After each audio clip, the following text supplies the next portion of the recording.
సంకేతం. భారతీయ సంప్రదాయం చాలా సనాతనమైనది. ఎందుకంటే ఇది పవిత్రమైన వేదములను ప్రాధాన్యంగా స్వీకరించిన ధర్మభూమి, కర్మలను ఆచరించేటటువంటి కర్మభూమి.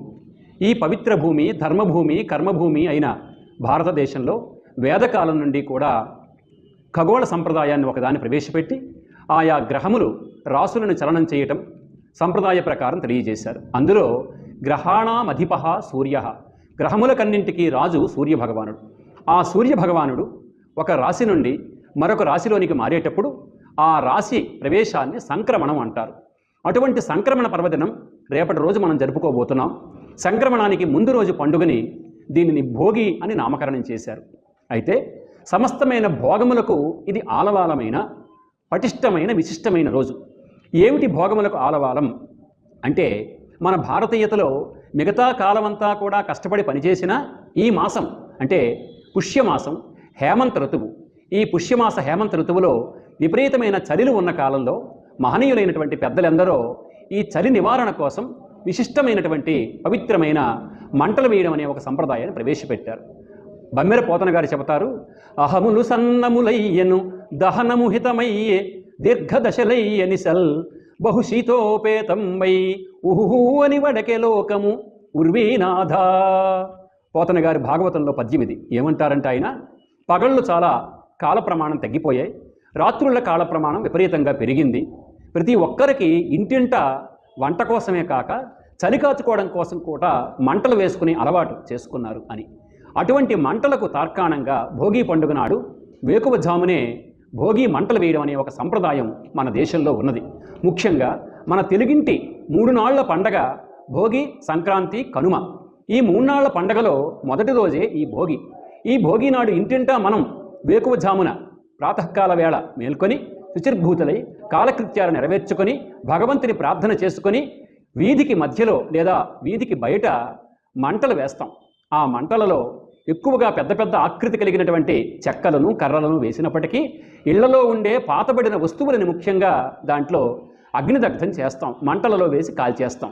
పాతబడిన వస్తువులు కాల్చడం అంటే నిరుపయోగమైన వాటిని పరిత్యజించడం. మనలో ఉండే భావాలు కామము, క్రోధము, లోభము, మోహము, మదము, మాత్సర్యం అనేవి 6 రకాల శత్రువులు. ఈ 6 రకాల శత్రువులని కూడా మనం విడిచిపెట్టిన నాడే, వాటిని మంటలలో కాల్చివేసిన నాడే మనలో సహనము, శాంతము, ప్రేమ, అభిమానము ఈ భావాలు పెళ్ళుబుకుతాయి.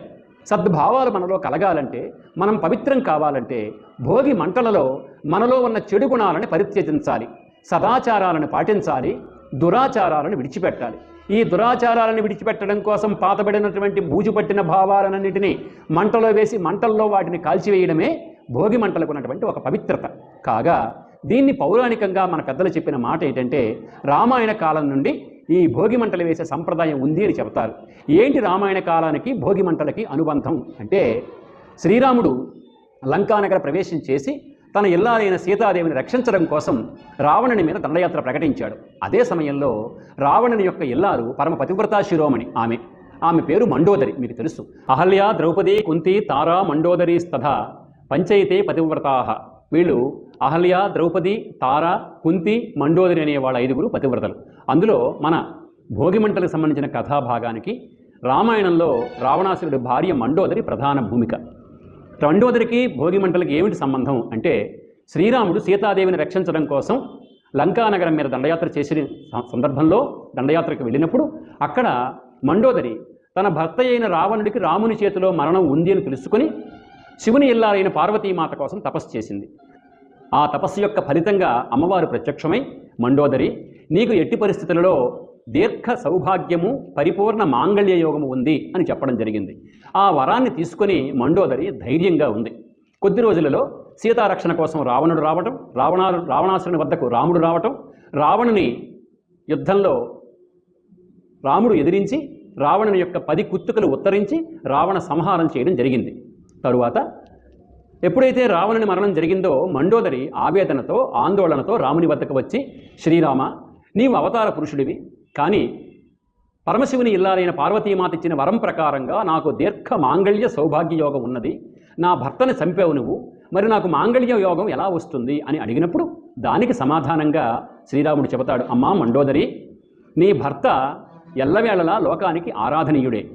మరణాంతాంహి వైరం, యుద్ధం శత్రుత్వం మా ఇద్దరికీ ఉన్నది, కానీ ఈ శత్రుత్వం మరణంతో సమాప్తమైంది కనుక రావణ సంహారం తప్పదు సీతారక్షణ కోసం. అయితే రావణాసురుని యొక్క శరీరాన్ని దహనం చేసిన తర్వాతే నీకు మాంగళ్యం పోతుంది.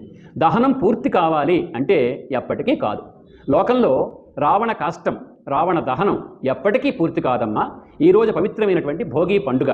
ఈ భోగి పండుగ నాడు వేకువజామునే ఊరూరా వాడవాడలా వీధి వీధిలో ఇంటింటా అవకాశం ఉంటే భోగి మంటలు వేసి చెడుని విడిచిపెట్టి పాతవైన వస్తువులని అగ్నిలో దహనం చేసేటటువంటి పవిత్రమైన ప్రక్రియ అవుతుంది. ఆ దహన సమయంలో ఆ మంటలలో కాలేది రావణ కాష్టం. ఎప్పటికీ ఆ కాష్టం పూర్తిగా కాలదు, కాలుతూనే ఉంటుంది, మండుతూనే ఉంటుంది, ఎప్పటికీ అది చల్లారదు. అలా ఎన్నాళ్ళ వరకు రావణ కాష్టం ఏడాదికి ప్రతి ఊరూరా వాడవాడలా భోగినాడు మంటలు వేసి కాలుస్తూ ఉంటారో రావణ కాష్టం కాలినంత వరకు కూడా నీకు మాంగళ్యం నిండుగా, సౌభాగ్యం మెండుగా ఉంటుందని శ్రీరాముడు వరమిచ్చాడు. ఆ కారణంగా భోగి పండుగ శ్రీరాముని కాలం త్రేతాయుగం నాటి నుండి ఈ భారతదేశంలో జరుగుతున్నట్టుగా ఒక సత్సంప్రదాయాన్ని మనం ఇప్పటికీ కూడా విశ్వసిస్తూ ఉన్నాం.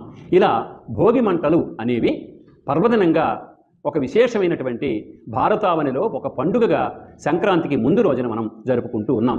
మరునాడు జరిపేటటువంటి సంక్రాంతికి, ఆ పండుగకి ఇది ఒక నాంది, అంటే మొదటి రోజు పండుగ.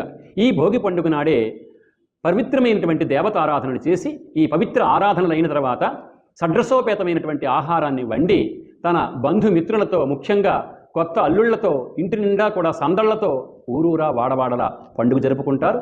అదే రోజు సాయంత్రం చిన్నపిల్లలకు, అంటే 2-3 ఏళ్ల వయస్సు ఉన్నటువంటి పిల్లలకు పవిత్రమైనటువంటి భగవత్ కటాక్షం కలగాలని, దీర్ఘాయుష్యు ఆరోగ్యం పెరగాలని వాళ్ళ కోసం ప్రత్యేకంగా ఆ సాయంకాల వేళ బంధుమిత్రులను పిలిపించి, చిన్నపిల్లలను ఇంతకంటే పెద్ద వయస్సు ఉన్న వాళ్ళని పిలిపించి ఆ పిల్లల తలల మీదుగా రేగుపండ్లు, అలాగే చెరుకు ముక్కలు, చిల్లర పైసలు కూడా దిష్టి తీసి తల చుట్టూ తిప్పి బయటికి విసురుతారు. అలా విసిరేటటువంటి ఆ ప్రక్రియని భోగి పళ్ళు అంటారు. అంటే ఫలం, శిశువు యొక్క పవిత్రమైనటువంటి భావాలు అభివృద్ధి కావాలని, వాళ్ళలో ఉండేటటువంటి ఆరోగ్యం మరింత ఫలీకృతం కావాలని, నిండుగా వాళ్ళు 100 ఏళ్ళు కూడా వర్ధిల్లాలని, వాళ్ళ మీద ఎటువంటి దృష్టి దోషాలు పనిచేయకూడదనేటటువంటి ఒక భావన, సద్భావనతో ఈ 2వ పూట సాయంకాల వేళ భోగి పళ్ళు. ఇలా ఈ భోగి పండుగ నాడు ఉదయం నుండి రాత్రి వరకు కూడా పరిగణిస్తే 3 పూటలా కూడా పండుగే. వేకువజామున భోగి మంటల పండుగ, మధ్యాహ్నం పిండి వంటల పండుగ, సాయంకాలం భోగి పళ్ళ పండగ.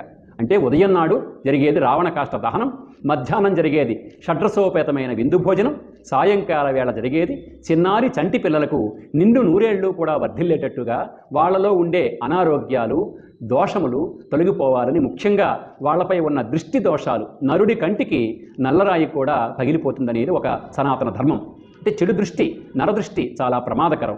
అటువంటి చెడు దృష్టిని నివారింపజేసి చిన్నారి పిల్లలకి నిండు 100 ఏళ్ల ఆయుర్దాయాన్ని, పరిపూర్ణమైనటువంటి భోగాలని, ఆరోగ్యాన్ని కలిగింపజేసేది భోగములిచ్చే పండుగ కనుక ఇది భోగి పండుగ. 1 రావణ కాష్ట దహనం, 2 పిండి వంటలతో భోజనం, 3 పిల్లలందరికీ కూడా దీర్ఘ ఆయుష్షు, ఆరోగ్యం కలిగించేటటువంటి పరిపూర్ణ శుభాలనిచ్చేటటువంటి భోగి పళ్ళు పోయడం. ఈ 3 కూడా ఈ రోజు యొక్క గొప్ప సుకృతమైన శుభమైన కార్యక్రమాలు. అంతేకాదు భోగి నాటి రోజున ఇంకా చేసే మరొక సంతోషమైన విశేషం రంగవల్లికలు. అంతవరకు కూడా ప్రతిరోజు ఇంటింట వాకళ్లలో ధనుర్మాసం వచ్చినప్పటి నుంచి, నెలగంటు పెట్టిన నాటి నుంచి గత 30 రోజులుగా వాకళ్లలో అందమైన రంగవల్లికలు తీర్చిదిద్దుతారు. భోగి పండుగ అంటే ముగ్గుల పండుగ. కళ్లకు వేడుకగా అందమైన అతిపెద్ద ముగ్గులు వేయడం ఒక సనాతన ధర్మం, సంప్రదాయం.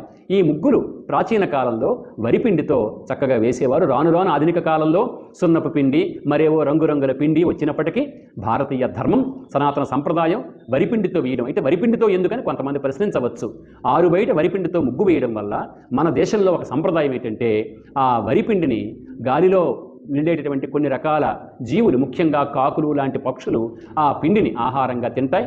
నేలపై ప్రాకే కీటకాలు, చీమల వంటివి కూడా ఆ ముగ్గులో ఉండే పిండిని ఆహారంగా స్వీకరిస్తాయి. అంటే జంతువులను, కీటకములను, పక్షులను మనతో సమానంగా భావించి వాటికి ఆహారాన్ని ఇచ్చే సత్సంప్రదాయం మన సువిశాలమైన భారతదేశంలో పవిత్రమైనటువంటి భావములు.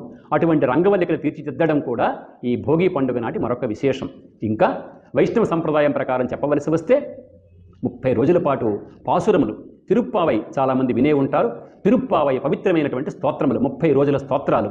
వేకువజామున లేచి శ్రీవిల్లిపుత్తూరు మహానగరంలో ఉన్న కావేరీ నదిలో స్నానం చేసి భగవంతుడైనటువంటి రంగనాథుణ్ణి తన భర్తగా వలచి వరించి తరించి అతనినే పెళ్లాడినటువంటి పవిత్రురాలు గోదాదేవి. ఆ గోదాదేవికి ప్రియమైనటువంటి రంగనాథుని ఆరాధన ఉత్సవాలు వైష్ణవ సంప్రదాయంలో 30 రోజుల ఉత్సవాలు. వాటినే ధనుర్మాస ఉత్సవాలు అంటారు, కోడారై ఉత్సవం అంటారు ద్రవిడంలో. అటువంటి ద్రవిడ పాసురాలను చదువుకొని రంగనాథుని ఆరాధన చేసి శ్రీవిల్లిపుత్తూరు క్షేత్రంలో రంగనాథుని కోసం పూజించేటటువంటి పడుచులైన గోపికలందరూ చేసిన పూజా కార్యక్రమమే ఈ తిరుప్పావై పాసురములు. ఈ 30 రోజుల పాసురాలు భోగి పండుగతో సమాప్తం అవుతాయి. భోగి పండుగ నాడు మధ్యాహ్న వేళ గోదాదేవితో కూడిన రంగనాథునికి వైభవోపేతంగా శ్రీవిల్లిపుత్తూరు క్షేత్రంలో కళ్యాణం చేస్తారు. మిగతా ప్రాంతాలలో కూడా మనం వైష్ణవ ధర్మ సంప్రదాయ ప్రకారంగా గోదారంగనాథుల కళ్యాణం చేస్తాం. ఇటువంటి విశేషమైన పవిత్రమైన గోదారంగనాథుల కళ్యాణంతో పాటుగా రామాయణ కాలంలో మండోదరి కోరిన ప్రకారంగా రావణ కాష్ట దహనం, అలాగే వేకువజామున భగవద్ ఆరాధనలు, సాయంకాల వేళ చిన్నారులకి నిండు ఆరోగ్యాన్ని సంప్రదాయాన్ని కలిగింపజేసే ఉత్సవాలు, ఇవన్నీ కూడా భోగి పండుగకు అనుసంధానమైన పవిత్రమైన ఉత్సవాలు. ఇటువంటి సత్సంప్రదాయాన్ని, సనాతన ధర్మాన్ని పాటించిన మనందరం కూడా ఆ భగవంతుని అనురాధాన్ని, భగవంతుని యొక్క ఆశీర్వాదాన్ని పొందాలని విశ్వసిస్తూ మీ అందరూ ఈ భోగి పండుగ ఉత్సవాన్ని ఈ రోజున మరింత వేడుకగా, మరింత సంతోషంతో జరుపుకోవాలని, మీకందరికీ ఆ భగవంతుడైన సీతారాముల కరుణా కటాక్షంతో, గోదారంగనాథుల నిండైన దీవెనతో దీర్ఘాయుష్షు, ఆరోగ్యము, భోగభాగ్యాలు, సుఖశాంతులు వర్ధిల్లాలని కోరుతూ భగవంతుని మిమ్మల్ని ఈ తరపున ప్రార్థిస్తూ మీకందరికీ శుభాశీస్సులు.